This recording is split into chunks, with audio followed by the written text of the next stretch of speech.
아멘. 오늘 말씀의 주제를 한번 따라해 보겠습니다. 두루마리와 어린 양. 두루마리와 어린 양이라는 주제로 요한계시록 5장 1절부터 14절까지 1절부터 10절까지의 말씀을 함께 보도록 하겠습니다. 저는 먼저 초대교회 목회자의 마음으로 말씀을 먼저 시작해 보고자 합니다. 예수님께서 승천하신 후에 약 60년 동안 사도들은 주님께서 맡기신 귀한 영혼들을 섬겼습니다. 특히 요한계시록의 저자인 요한은 에베소와 소아시아 지역에 있는 수많은 영혼들을 돌보았죠. 목회자와 같습니다. 요한 3서의 말씀처럼 성도들의 영혼이 잘됨과 같이 범사에 잘되기를 기도하며 섬겼습니다. 그러나 초대교회는 계속 로마의 핍박에 많은 성도들이 죽어갑니다. 대부분 교회는 황제에게 절하지 않는다는 이유로 교회의 문이 닫기 시작하고 지하로 계속 숨어 들어가기 시작합니다. 이제 시간이 많이 지났습니다. 다른 사도들은 모두 하나님의 부르심으로 순교를 했고 마지막 남은 사도 요한은 94세 학년을 했습니다. 오랜 시간 살았죠. 자신마저도 이제 바모섬에 유배되어 강제 노역을 하게 되는 상황에 놓여 있게 되었습니다. 이제 정말이지 모든 것이 다 끝나는 것처럼 느껴져요. 주님 오시겠다고 약속을 하셨으나 너무 긴 시간 동안 견디는 것이 다들 버거워 보이기 시작합니다. 그래서 에베소 교회는 첫사랑을 잃어버렸고 라오디게아 교회는 차지도 덥지도 않은 미지근한 성도들이 남았으며 버가모나 서머나에 있는 이들은 순교를 당하기 시작합니다. 계속 이단들은 소아시아 교회에 들어와서 교회 안팎으로 교회를 썩게 만들기 시작을 하죠.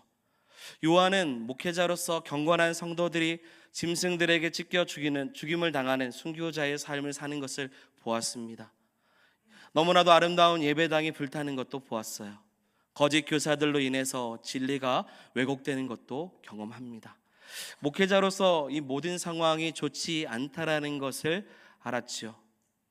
그리고 성도들의 개인의 문제도 있죠.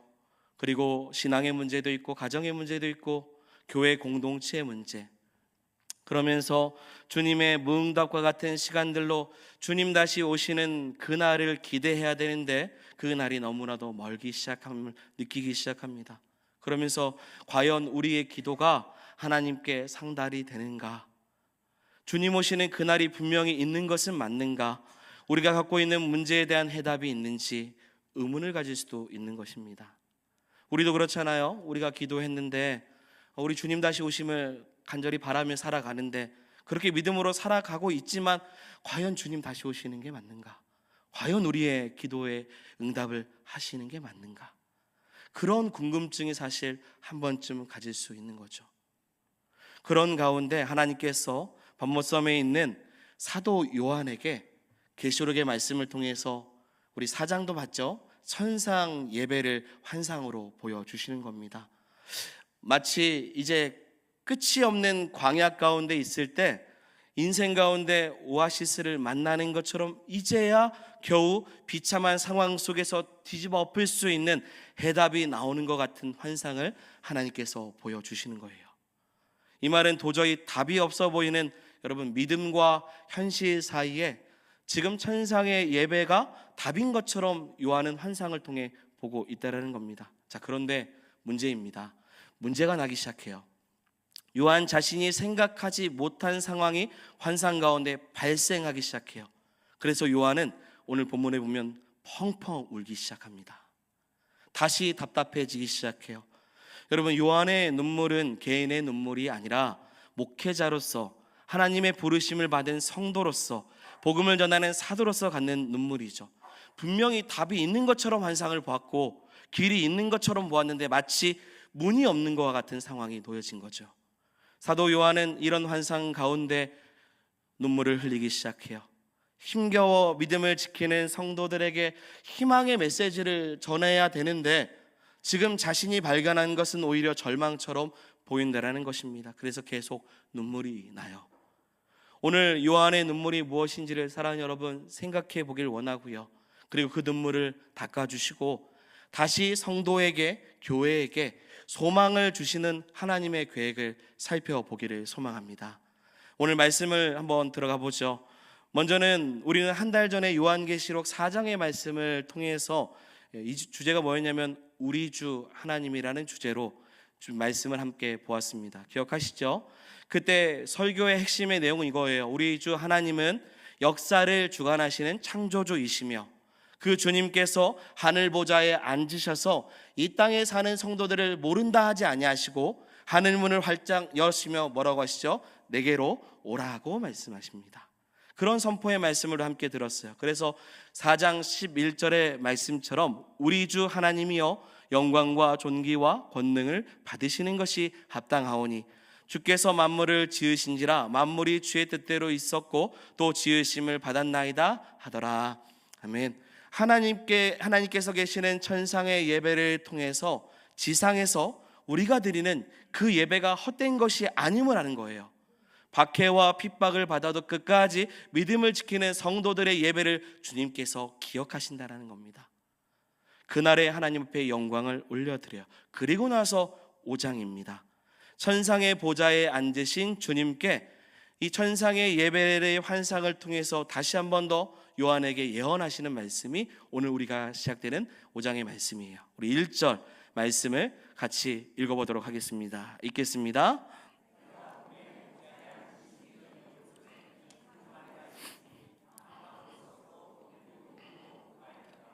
아멘.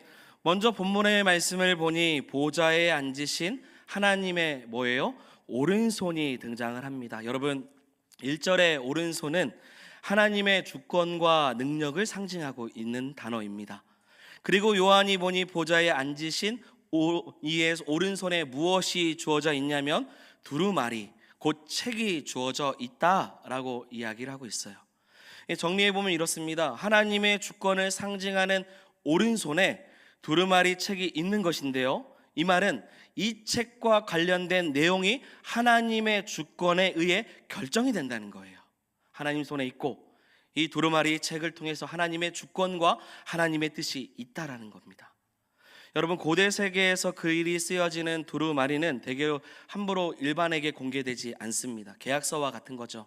그래서 나라와 나라 사이에 혹은 국가의 지도자층끼리 중요한 문제를 놓고 서신을 교환할 때 주로 사용했습니다. 그리고 당시에 두루마리는 둘둘 말아서 끝에 작은 밀랍으로 눌러서 봉인하도록 했습니다. 오늘날 우리에게 얘기하면 편지 쓰고요, 이 봉투에다가 넣고 그리고 풀을 붙이거나 스카치 테이프를 붙이는 것과 같이 봉했다는 거예요. 봉인했다라는 것은 함부로 아무나 볼 수 있는 것이 아니다라는 의미입니다. 종이가 개발되어 이전이기 때문에 요한이 본 두루마리는 아마도 양피지나 파피루스에 적혀 있는 것이라고 생각이 됩니다. 이는 글의 내용도 중요하지만 그 내용이 훼손되지 않도록 만들어졌다는 겁니다.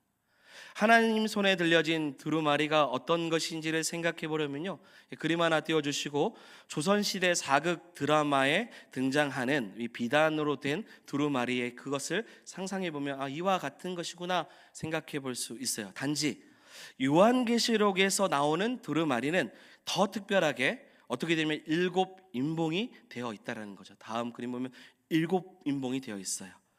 이는 문으로 비유하면 7개의 열쇠로 잠가 놓은 겁니다.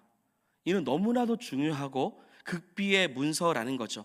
아무나 함부로 들여다 볼 수 없도록 완벽한 보안 조치가 되어 있다는 것입니다. 물론 세상에서야 여러분 아무리 보안 조치를 한다고 해도 재주 좋은 사람이 그 문서를 보거나 유출할 수도 있죠.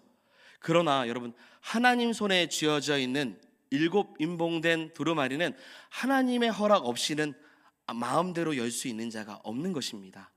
하나님께서 열어주시거나 아니면 그 책의 내용을 펼 수 있는 자격이 있는 자가 열어주지 않으면, 나타나지 않으면 그 내용을 조금도 알 수 없는 것이죠. 자, 그래서 2절입니다. 2절 중반절 같이 한번 읽어보겠습니다. 누가 그 두루마리를 펴며 그 인을 떼기에 합당하냐 하냐. 이 말은 누가 그 두루마리를 열 자격이 있느냐라는 거죠. 다른 표현으로 말하면 누가 하나님 나라의 계획과 뜻을 주관할 수 있냐. 여러분 봉인을 뗀다라는 것은 두루마리의 내용이 드러난다는 거거든요. 그리고 그 두루마리를 쥐고 계신 하나님의 계획을 알 수 있는 것이고 그 계획이 성취된다는 뜻입니다. 요한은 이 두루마리의 내용을 너무 보고 싶었어요. 그런데 문제가 생겨요. 3절과 4절입니다. 요한이 그래서 환상 가운데 웁니다. 자, 3절, 4절 읽겠습니다. 하늘 위에나 땅 위에나 땅 아래에 능히 그 두루마리를 펴거나 보거나 할 자가 없더라. 그 두루마리를 펴거나 보거나 하기에 합당한 자가 보이지 아니하기로 내가 크게 울었더니. 아멘. 요한이 천지 사방을 둘러봤는데 이 두루마리를 펴 볼 자가 합당한 자가 없다라는 거예요. 이는 자격 있는 자가 없는 거죠. 그래서 요한이 대성통곡을 합니다. 자, 지금 고난 가운데 있는 성도들을 생각해 보면 그들의 삶의 문제가 너무 가득해요. 그래서 그들에게 희망의 메시지를 전해야 되는데 그 두루마리 내용을 도저히 볼 수 없는 겁니다. 알 수 없는 거예요.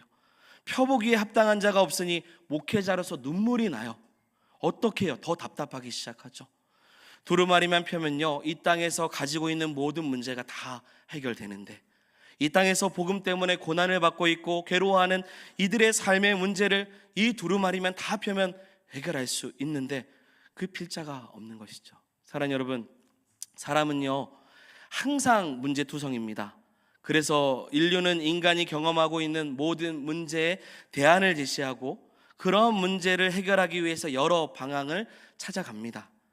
오늘날 얘기하면 저출산의 문제도 있고요, 우리에게 찾으면 경제의 문제도 있고 정치 이념의 갈등의 문제도 있으며 그리고 교육의 문제도 있죠. 그 수많은 문제가 있습니다. 이런 문제를 해결하는 방안을 수없이 제시하는데 해결할 방안이 없는 거죠. 노력했는데 점점 더 미궁에 빠져들어가는 것이 인류의 현실입니다. 그래서 어찌 답을 내야 되는데 답을 낼 수 없으니 뭐라고 말하냐면 답이 없다고 말하는 거예요. 요한계시록 5장에 답 없는 인간의 상태를 하나의 상징으로 표현하고 있습니다. 바로 뭐냐면 봉인되어 열리지 않는 두루마리예요. 우리가 어떻게 살아가야 되는지 그 해답을 알고 싶으나 알려줄 자가 없어요. 가르쳐 줄 자가 없는 겁니다. 그 아픔 속에서 고통을 받는 것이 지금 요한이 울고 있는 이유예요. 그래서 대성통곡해요. 여러분, 우리에게도 있지 않습니까? 내가 도무지 이해할 수 없는 일, 이 세상에 누구도 해결할 수 없는 그런 문제들, 그래서 답이 없다고 말하는 우리에게 하나님의 뜻이 전해지는 두루마리를 열 자가 없는 것처럼 우리는 현실을 살아가고 있을 때 사실 요한의 눈물은 저와 여러분들의 눈물이 될 수도 있는 것이죠. 그래서 요한은 대성통곡하며 웁니다. 하나님, 어떻게 해야 됩니까? 어떻게 해야 돼요? 환상을 보여주셨는데 희망의 메시지를 내가 전해야 되는데 어떻게 해야 됩니까? 이 문제 앞에서 하나님께 대성통곡을 하는 겁니다. 사랑하는 여러분, 그런데요, 여기서 반전이 일어나죠. 여러분, 눈물 앞에서 응답이 있습니다. 할렐루야. 여러분, 하나님은요, 하나님께서 이 일에 개입하기를 원하는 눈물을 흘리는, 거룩한 눈물을 흘리는 기도를 원하셔요. 그 눈물 앞에서 하나님의 응답이 이루어집니다. 답답해서 어찌하지 못했을 때 그렇게 대성통곡하며 주 앞에 나아가는 자들의 눈물을 주님께서 잊지 않으십니다. 그래서 5절의 말씀이에요. 상반절만 읽어볼까요? 장로 중에 한 사람이 내게 말하되 울지 말라, 울지 말라. 24장로 중에 하나가 요한에게 말합니다. 울지 마라 라는 거예요. 위로를 전하는 거죠. 아마도 24장로 중에 대표일 것입니다. 그도 요한처럼 이러한 진한 눈물을 흘려본 경험이 있겠죠. 그러기에 울지 말라라는 것은 단순히 위로의 말이 아니라 이 슬픔에 대한 해답이 있다라는 말로 들리기 시작하는 겁니다. 울지 마, 걱정하지 마, 답이 없다고 생각하지 마 라고 말씀하는 거예요. 그러면서 말합니다. 5절 중반절입니다. 같이 읽겠습니다.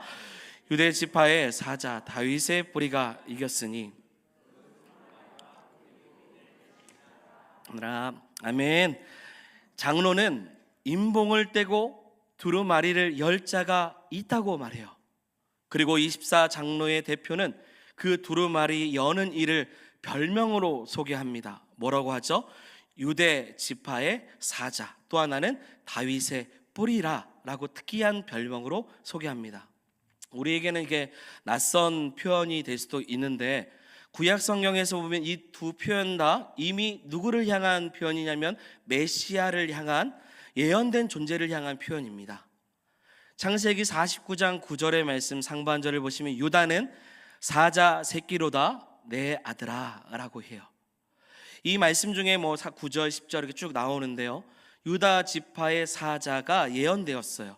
의와 평안과 평화의 시대를 가져올 메시아를 상징하는 단어입니다.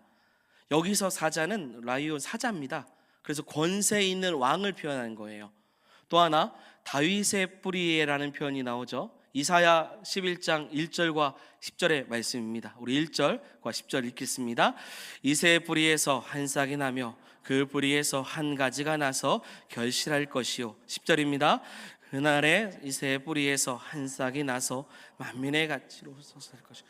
열방이 그에게로 돌아오리니 그가 거한 곳이 영화로우리다. 아멘.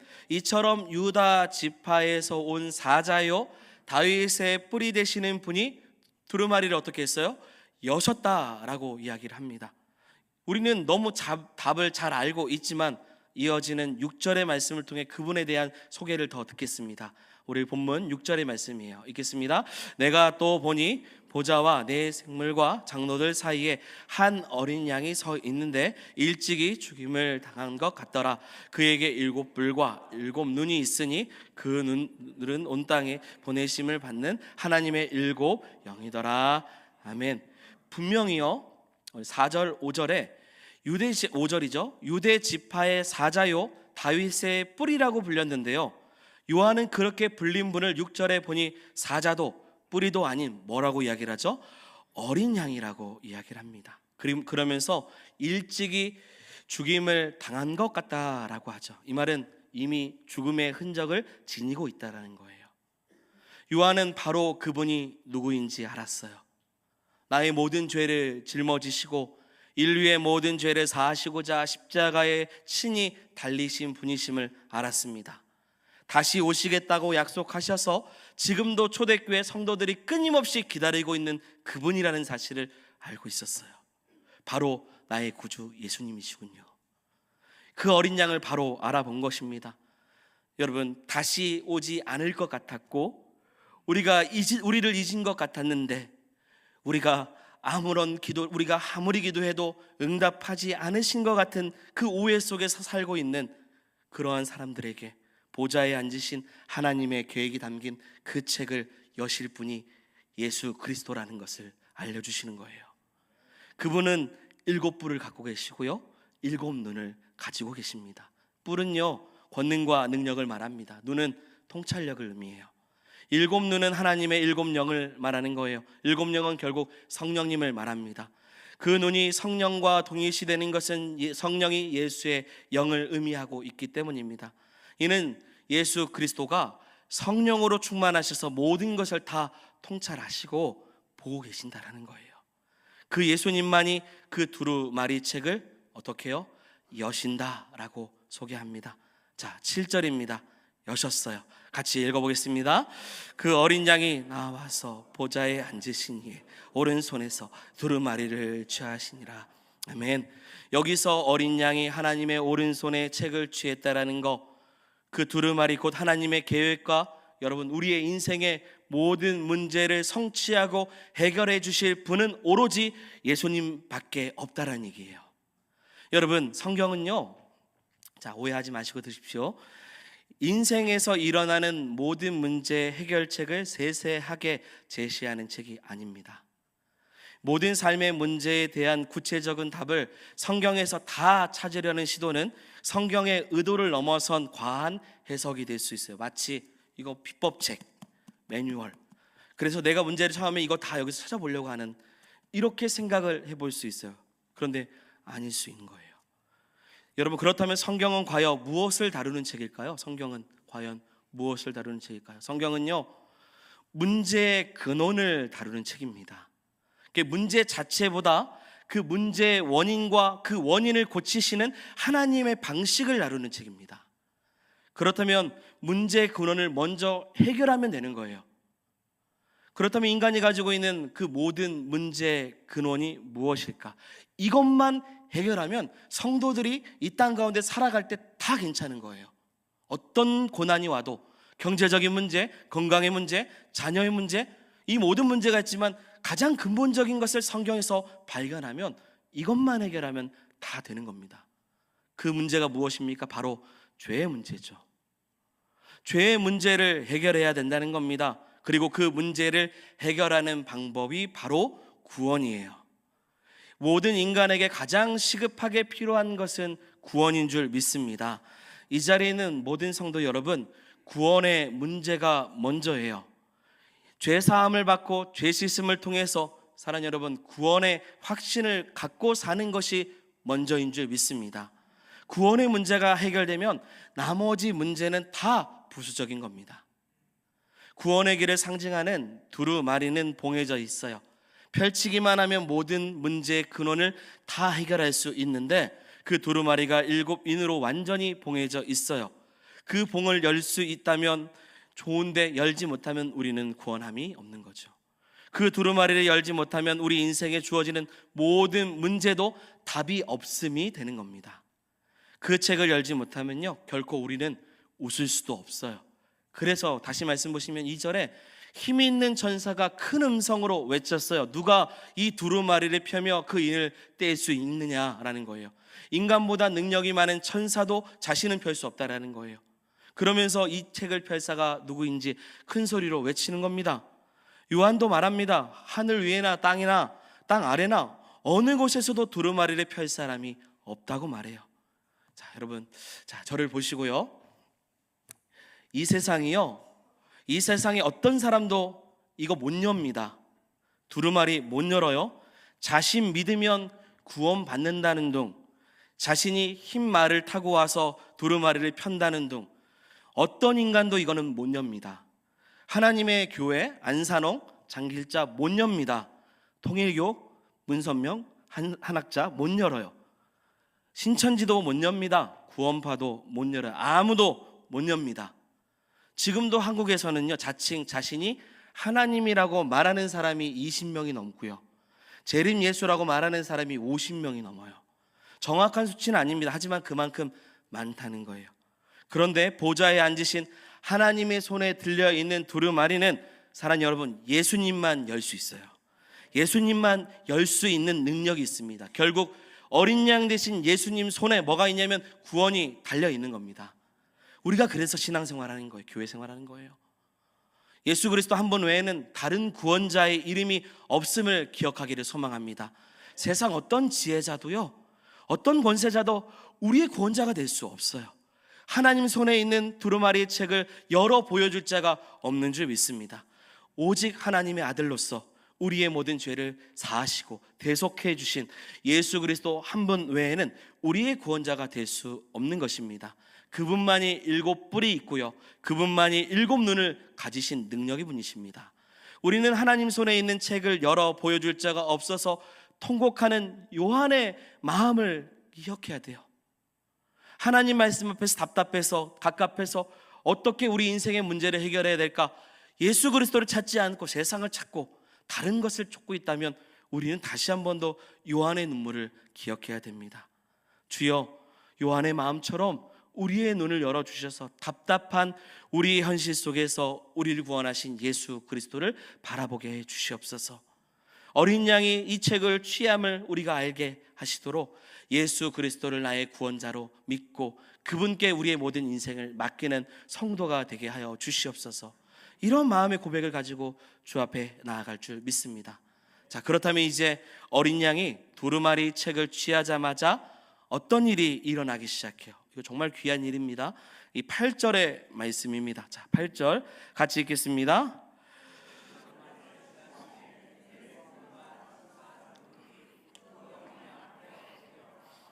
검은고와 향이 가득한 금대접을 가졌으니 이 향은 성도의 기도라.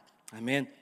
먼저 주변에 있던 네 생물과 24 장로들이 어린 양 앞에 뭐 하냐면 엎드립니다. 창조주 하나님께 드렸던 그 경배와 동일한 경배를 드리기 시작해요. 자, 그런데 특이한 점이 있어요. 이들 모두가 향이 가득한 뭘 가지고 있어요? 금대접을 가지고 있다라는 거예요. 그리고 그 향을 성경은 뭐라고 말합니까? 성도의 기도들이라고 소개하고 있습니다. 여러분, 중요한 것은 아무 기도나 다 하늘 보좌에 가는 것이 아니에요. 성도의 기도, 즉 어린 양의 피로 구원받은 하나님의 자녀의 기도가 하나님께 올려지는 것입니다. 무엇을 위해서 기도하느냐도 중요하지만 누가 기도하느냐가 더 중요한 거죠. 그리고 여러분, 교회 대표인 24 장로들의 손에 성도들의 기도가 금대접으로 담겨져 있다고 이야기를 했어요. 이 말은 뭡니까? 우리의 기도가 사라지지 않는다는 거예요. 우리의 기도가 없어지지 않는다는 거죠. 그리고요, 우리의 기도가 향이라고 표현되어 있습니다. 시편 141편 2절의 말씀에 보면 다윗은 이와 같이 말합니다. 나의 기도가 주의 앞에 분향함과 같이 되며 나의 손 드는 것이 저녁 제사와 같이 되게 하소서. 기도가 하나님 앞에 드려지는 향내와 같다는 거예요. 향기로운 제물이 된다라는 것입니다. 성도들이 드리는 진실한 기도를 사랑하는 여러분, 하나님께서 귀하게 여기신다는 뜻입니다. 얼마나 귀하게 여기셨는지요? 향이요 금대접에 담겨져 있다라는 사실을 기억하길 원합니다. 여러분 잘 보세요. 예수님께서, 어린 양 되신 예수님께서 두루마리 그 책을 봉인을 떼고 왕위에 오르시자마자 제일 먼저 이루신 것이 뭐냐면 지금까지 그동안 쌓아놓은 성도들의 눈물의 기도를 풀어주셨다라는 거예요. 우리 기도가 이 땅에서 무능력해 보이고 사람들에게 천대를 받아 보이나 하나님 앞에는 금대접에 담겨져 올리는 향내와 같은 줄 믿습니다. 그래서 끝까지 뭐예요? 기도하라는 거죠. 그거 누가 하셔요? 예수님께서 여신다는 거예요. 중보자가 되어주시는 거예요. 여러분, 하나님의 약속을 믿고 하나님 앞에 드려지는 기도는 땅 위에 떨어지지 않습니다. 당장 응답하지 않으셨다 해도요, 귀하게 금대접에 가득 간직했다가 하나님의 때와 시에 적합한 그 어느 날 상상을 초월하는 방식으로 응답해 주시는 것입니다. 그래서 그 기도가 다 수거돼서 24 장로들의 손을 통해서 하나님께 올려드려지는 것이죠. 그때까지 요한이 본 것이 무엇입니까? 그러니 여러분, 인내해달라는 거예요. 인내하라는 거죠. 주님은 우리의 기도를 기억하신다. 요한이 걱정했죠. 이 땅의 성도들이 주님 오시는 날이 너무 더뎌지니까 믿음을 버릴까, 세상을 너무 사랑해서 주님을 떠날까, 그리고 기도했는데 응답이 없으니 계속 핍박과 고난 속에서 낙심할까 봐 걱정하는데 목회자의 마음으로 걱정이 되죠. 흔들릴까 봐요. 그러나 예수님은 그 성도들의 기도를 잊지 않으신 거예요. 그리고 그 기도가 올려지도록 두루마리를 여셨습니다. 그리고 성도들의 문제와 삶의 모든 시련들을 금대접에 담아 하나님 앞에 응답되도록 중보해 주신 것입니다. 여러분, 천상의 예배에서 우리가 하나님께 바치는 최고의 제물은 기도입니다. 예배를 위해서, 예배 전에, 예배를 드리면서, 예배 후에도 끊임없이 기도하십시오. 기도가 쌓아지면 때에 따라서 하나님께 상달이 되는 것입니다. 그때까지 삶의 문제가 눈앞에 보여도요, 인내하시기 바랍니다. 주님은 잊지 않으셔요. 우리에게 인생 가운데 구원의 문제를 해결해 주시고 죄의 문제를 해결해 주셔서 구원받은 주의 백성으로 삼아 주셨기 때문입니다. 초대교회 성도들이요, 로마의 무서운 핍박 속에서도 믿음을 지킬 수 있는 것은 기도했기 때문이고 인내했기 때문이에요. 야고보서 5장 13절의 말씀이죠. 너희 중에 고난당하는 자가 있느냐? 그는 기도할 것이요 즐거워하는 자가 있느냐? 그는 찬송할지니라. 아멘. 끝까지 기도하고 인내하라는 것입니다. 마지막으로 이제 내 생명과 24 장로들이 드리는 이 찬양을 살펴보고 말씀을 마쳐보죠. 오늘 본문 우리 9절과 10절의 말씀입니다. 우리 크게 한번 읽어보겠습니다. 그들이 새 노래를 불러 이르되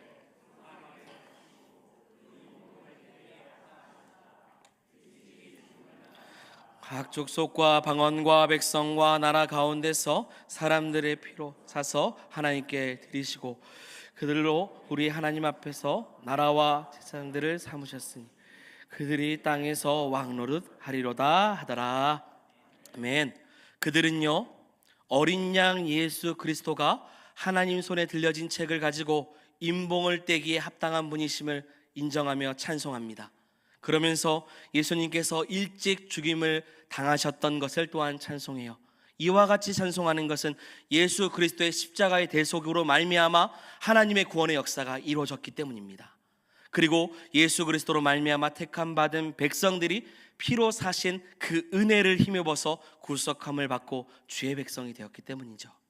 그래서 예수 그리스도의 죽음을 통해서 우리가 구원받아 하나님께서 우리를 자녀 삼아 주시고 나라 삼아 주시고 제사장으로 삼아 주셨다라는 거예요.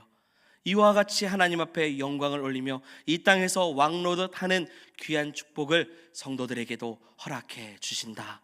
그래서 우리 주님은 우리를 구원하실 뿐만 아니라 왕같은 제사장으로 삼아 주셨다라는 것입니다. 자, 결론입니다. 여러분, 풀리지 않는 우리의 인생의 문제가 있습니다. 각자마다 있어요. 그러나 여러분, 성도는 가장 먼저 풀어야 될 문제는 구원의 문제입니다. 우리 모든 성도들이 이 천상의 예배, 그것이 현실화가 될 수 있도록 예수 그리스도를 믿고 구원받는 역사가 있기를 소망합니다. 그리고 나서 우리가 기도하고 있는 모든 삶의 문제를 주 앞에 드릴 때마다 언제 이루어지시는가 고민되고 낙심되고 염려될 수 있지만 주님께서는 우리의 기도를 기억하십니다. 우리의 기도가 향이 되어서 금 대접에 올려져 하나님 앞에 올려짐을 기억하여 끝까지 우리가 살아가는 모든 인생 속에서 인내하고 주님 오시는 그날까지 믿음 흔들리지 않고 주님만 바라보고 살아가는 성도가 되기를 소망합니다. 그때 24장로와 내 생물과 같이 하나님 앞에 영광과 찬송을 올려드리는, 우리를 구원하신 예수 그리스도를 높여드리는 믿음을 가지고 살아가는 귀한 성도가 되기를 주의 이름으로 축원드립니다. 아멘. 우리 함께 찬양하겠습니다. 우리 이 찬양을 통해 우리의 기도를 들으시고 우리의 답답한 현실 속에서도 하나님의 놀라신 은혜를 베풀어 주심을 기억하며 나아가겠습니다. 내 이름 불러주시고 내 이름 불러주시고 내 삶의 주인 되시는 내 맘에 노래 되시는 그는 계신 나의 예수님. 삶의 무게가 내 맘을 누르고 버티림 없는 시간을 지날 때 예수만 의지하는 삶 되기 원하네. 주 붙드네. 주님 시선을 거두지 않은 삶, 주의 은혜로 감당케 하시네. 예수로 사는 인생 책임져 주시니 주께 맡기네. 내 안에 모든 염려는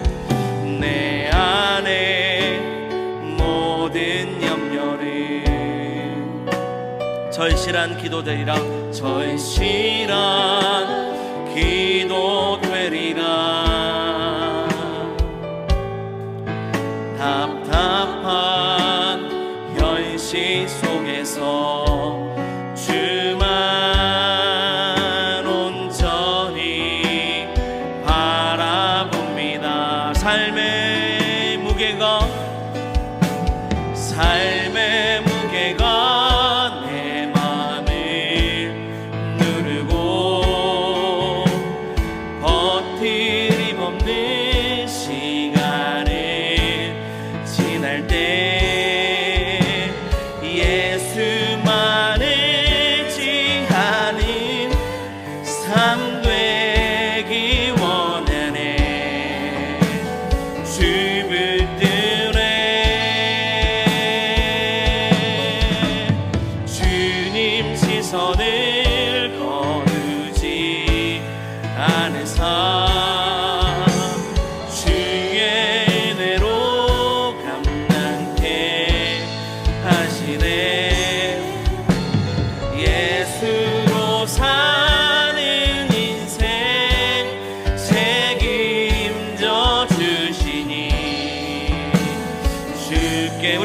마지막으로 고백합니다. 삶의 무게가 내 맘을 누리고, 삶의 무게가 내 맘을 누르고, 버티림 없는 시간을 지날 때 예수만을 지나는 삶 되기 원하네.